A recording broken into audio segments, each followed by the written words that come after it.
বারবার এই হত্যাকাণ্ডের বিচার চেয়েছি।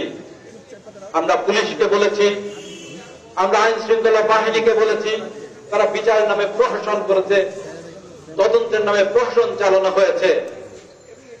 কিন্তু এটি আমাদেরকে বিশ্বাস করতে হবে, একটি রাষ্ট্রের আইন শৃঙ্খলা বাহিনী একটি হত্যাকাণ্ডের তদন্তের মাধ্যমে কারা হত্যা করবে সেটি বের করতে পারবে না। রাষ্ট্রের অনেক বড় বড় হত্যাকাণ্ডের এই তো বিচার হয়েছে, অনেকে তদন্তের মাধ্যমে অপরাধীরা গ্রেফতার হয়েছে, তাদের সাজা হয়েছে, কিন্তু এটি হয় নাই কেন? আমরা সাংবাদিক সমাজ, আমরা মানুষের কথা বলি, এই কারণে হয় নাই।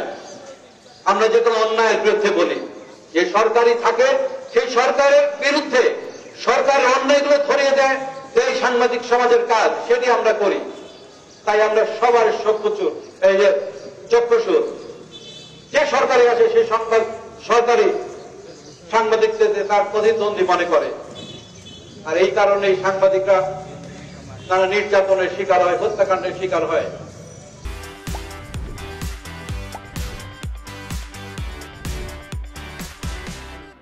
এখন দেখেন, একটা মামলা এই দেশে কি এর আগে কোন মামলার বিচার হয় নাই?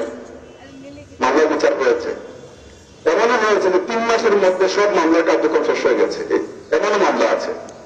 কিন্তু সাংবাদিক হত্যার বিচার, এটা আজ পর্যন্ত 13 বছরে কে হত্যা করেছে, কেন হয়েছে, তার কারণ কে করে, কোনো কিছু উদ্ঘাটন হয় নাই। আপনাদের মনে আছে কিনা যে তৎকালীন পুলিশ প্রধান বেনজির একবার বলছিল যে প্রয়োজন হলে মাটির নিচ থেকে সন্ত্রাসী তুলে আনা হবে? আপনাদের কথাটা নিশ্চয় মনে আছে।